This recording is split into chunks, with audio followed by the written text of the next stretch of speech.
Hello everyone, আসসালামু আলাইকুম। Welcome to my channel recipe by Arham's mom. আজকে আমি আপনাদেরকে শিঙি মাছের ঝোল করে দেখাবো। তো আশা করি ভিডিওটা শেষ পর্যন্ত দেখবেন। যদি ভিডিওটা ভালো লাগে তাহলে কমেন্ট করে জানাবেন। আর যারা যারা ইউটিউবে দেখছেন আমার ইউটিউব চ্যানেলটা সাবস্ক্রাইব করে বেল আইকনটা টিপে দেবেন। আর যারা যারা ফেসবুকে দেখছেন আমার ফেসবুক পেজটা ফলো করে দেবেন। তো চলুন ভিডিওটা আরম্ভ করি।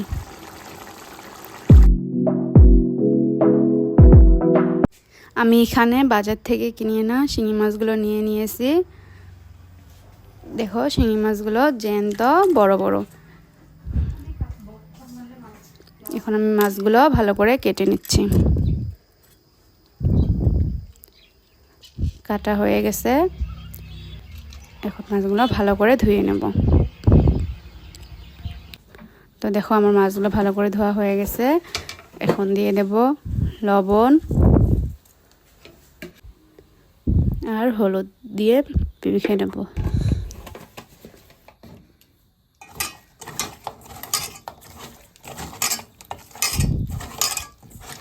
তো মাখানো হয়ে গেছে। একটা কড়াইয়ে তেল দিয়ে দিয়েছি, তেলটা গরম হয়ে গেছে। এখন আলুগুলো ভেজে নেব। তো দেখো আমার আলুগুলো ভাজা হয়ে গেছে। এখন নামিয়ে নিয়ে ওই তেলে মাছগুলো ভেজে নেব। মাছগুলো বেশি কড়া করে ভাজবো না, একটু হালকা করে ভেজে নিচ্ছি।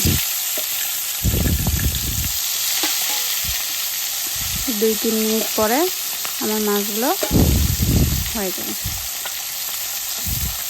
তো দেখো আমার মাছ ভাজা হয়ে গেছে, এখন নামিয়ে নিচ্ছি।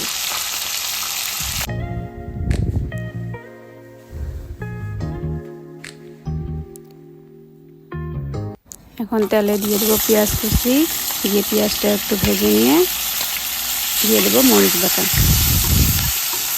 তো দেখো আমার পেঁয়াজ ভাজা হয়ে গেছে, এখন দিয়ে দিচ্ছি মরিচ বাটা,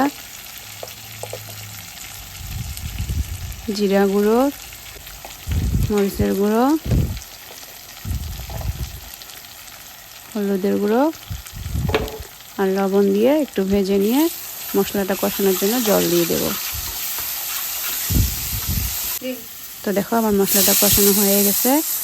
এখন আগে থেকে ভেজে রাখা মাছগুলো দিয়ে আবারও একটু ভেজে নিয়ে মাছগুলো কষানোর জন্য জল দিয়ে দিচ্ছি।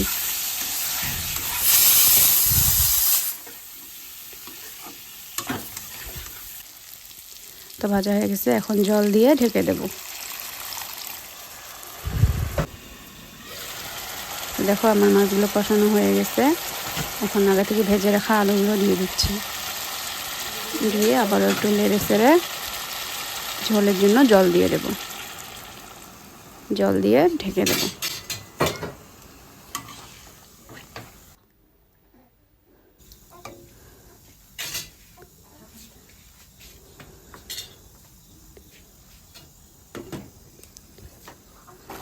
পাঁচ 7 মিনিট পরে দেখো জলটা ফুটে এসেছে, আমার ঝোলটা হয়ে গেছে। এখন উপর দিয়ে দেবো ধনিয়া পাতা কুচি।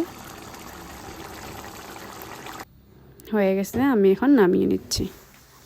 আরও পরবর্তী নতুন নতুন ভিডিও পেতে আমার চ্যানেলটা সাবস্ক্রাইব ও পেজটা শেয়ার করে দেবেন। Thank you for watching. আল্লাহ হাফিজ।